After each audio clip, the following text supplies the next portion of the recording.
Abduqodir Domollamning ayollar ma'arifi tashabbusi va bugungi ayollar ma'arifimizga nazar. Amina Void. Avlodlaringlarni boshqa bir zamon uchun ta'lim etinglar. Chunki ular sizlar yashagan zamondan boshqa bir zamonda yashamoq uchun dunyoga kelgandir.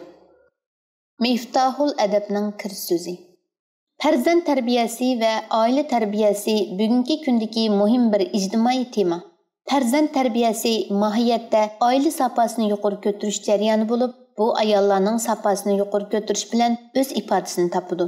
Farzand tarbiyasida 0 yoshdan 6 yoshgacha bo'lgan araliq bolalarning xarakteri va umumiy taraqqiyoti yetilib bo'ladigan vaqt ekanligi hozirgi zamon bolalar ma'rifida ta'kidlanayotgan bo'lib, har qanday bir bola tunji tarbiyani oiladan oladi.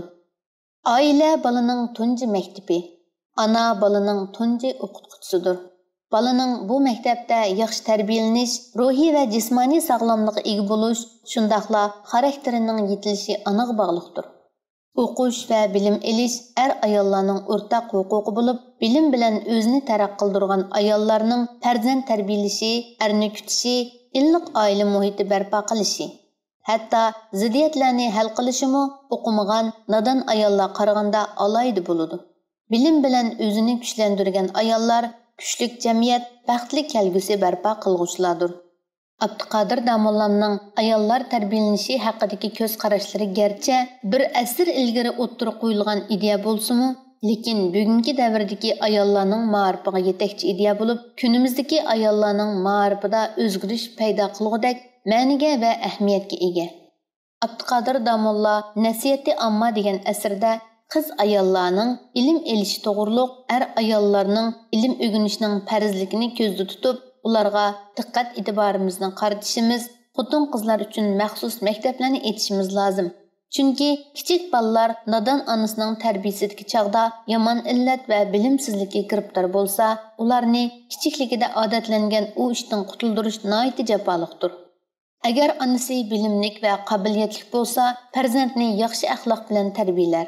Bundaq balalarning cho'ng bo'lganda kamolatga yetmagimi oson bo'ladi. Hadisdami har bir bola tug'ilishda ayibsiz, lekin uning yaxshi yomon bo'lishi ota-onasining tarbiyasiga bog'liq degan mazmun bor. Hammamiz o'zimizni tunaylik, kelgusi istiqbolni o'ylaylik, barliq chora tadbirlarni qo'llanib, xalqimizni, millatimizni zavollikdan qutuldirib qolaylik deb yozgan bo'lib, bu chaqiriq va fikr ayni vaqtdagi Uyg'ur jamiyatiga emas, nurg'un Yevropa davlatlari va boshqa davlatlarga nisbatan nihoyat ilg'or bir fikr hisoblanadi. Masalan, kunimizdagi dangliq Montessori ma'rifining qurg'uvchisi 19-asrning oxirgi yillarida yashagan italiyalik dangliq olim va ma'rifchi Maria Montessori xonimi tibbiy universitetga qabul qilinganda oilasi tarafidan qizlarning tibbiy ilmda o'qishi yuz to'kiladigan ish deb qaralib, qattiq qarshilik uchragan. Ya'ni bu vaqtlar Yevropa va boshqa davlatlarda ayollarning huquqi va erkinligi yangi tashabbus qilinayotgan bo'lsa-mu, ayollarning jamiyatdagi o'rni texi to'liq yuqori ko'tarilmagan bir davr edi. Endi biz bu davrdagi Uyg'ur jamiyati qaraydigan bo'lsak, 19-asrning oxiri, 20-asrning boshlarigacha g'oyat uzun yillar vatanimizning qorong'ulik, jaholat qoplagan vaqtlar bo'lib, siyosiy tuzumda mustabidlik, diniy e'tiqodda xurofotlik, bid'at avj olgan, xalq turmushi kambag'allikka, ma'naviy hayot qahatchilik uchrab, milliy hayot qo'rqinchli taqdirga duch kelgan edi. Ayollarning ma'rifi va tarbiyalanishi jamiyatdagi o'rni tugul, oiladami o'rni tuban bo'lib, ayollar tashqi dunyodan xoli oila ishlari bilan shug'ullanadi. Bu davrdagi Uyg'ur ayollari haqida mashhur Sayyah Nushrvan Yaushev 6 shahar maktublari nomli sayohat xotirasida xotin qizlar bak xorliqda o'tadi. Sabiy qizlarni 8-9 yoshida erga beradi. 12-13 yoshgacha yotliq qilinmagan qizlar ayiblik sanaladi. Bir qiz bir erda bir oydan ortiq tura olmaydi. Bir er holi yetsa yilga 40-50 qiz bilan uylanadi.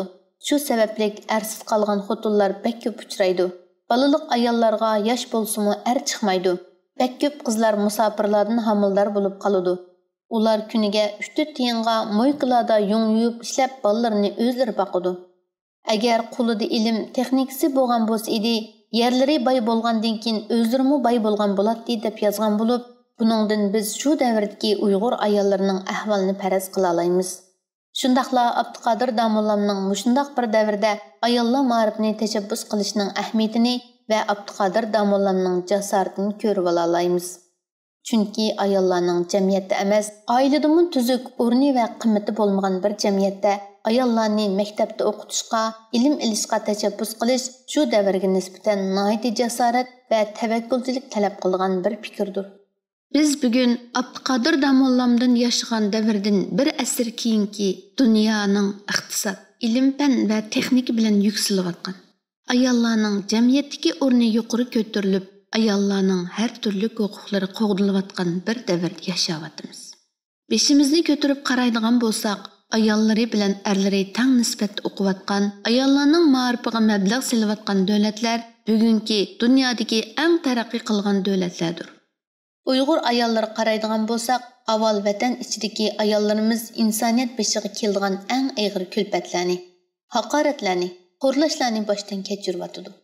Ularning insoniy huquqi emas, yashash huquqimi qo'ldan ilinayotdi. Nurg'unlagan bilimlik, iqtidorlik, ilg'or fikrlik ayollar lager turmalarda yo'q qilinib, yoshlar va sirtda qolgan bir qism ayollar Xitoy ma'rif ideyasida o'z millatining kelajak uchun bosh qatirishdan uzoq tarbiyalanayotdi. Endi biz erkin dunyo, ya'ni muhojirat yashayotgan Uyg'ur ayollari qarab boqayli. Xato aqida va tushunchalar ta'sirida bugunmi bir qism ayollarning 100 yil burunqidek xurofotlik va bilimsizlikka mubtalo qilinishi, islom ruhining ayollar ustida burmilanishi, ayollarning qadrsizlanishi, yolg'izlik, chorisizlik, chet ellardagi tilsizlik, pulsizlik, baxtsizliklar yashashi va ularning ruhiy va jismoniy sog'lomligiga ta'sir yetkazib qolmasdan, ularning bolalariga ta'sir ko'rsatyapti. Biz vatan uchun avlod tarbiyalaymiz deyotganda, shu bolalarning onalariga tarbiyani, qadr-qimmatni, g'urur va vatanparvarlik tarbiyasini berishimiz to'liq zarur. Diniy darslarni o'qish bilan bir vaqtda zamonaviy ilmlarni o'rganish, texnika va kasb egallash bugungi dunyoda yashayotgan ayollarning qilishga tegishli eng aqlli ishidir. Ammo biz atrofimizga qaraydigan bo'lsak, oliy maktablarning 3-4 yilligiga chiqibla to'y qilib, maktabdan to'xtab qolgan qizlarni, o'qish va ma'rifni Qur'on, tajvid yoki shuningdek diniy darslarda deb bilib, shuning bilan cheklanib qolayotgan onalarni, aqida, e'tiqod hech qanday cheklamaga uchramaydigan erkin dunyodami qizlarning kichikli to'yini qilib, yuqori o'rlab o'qishdan to'sib qo'yayotgan qizlarni maktabga emas, madrasaga avatib, shuningdan qanoat hosil qilayotgan ota-onalarni ko'ryapmiz.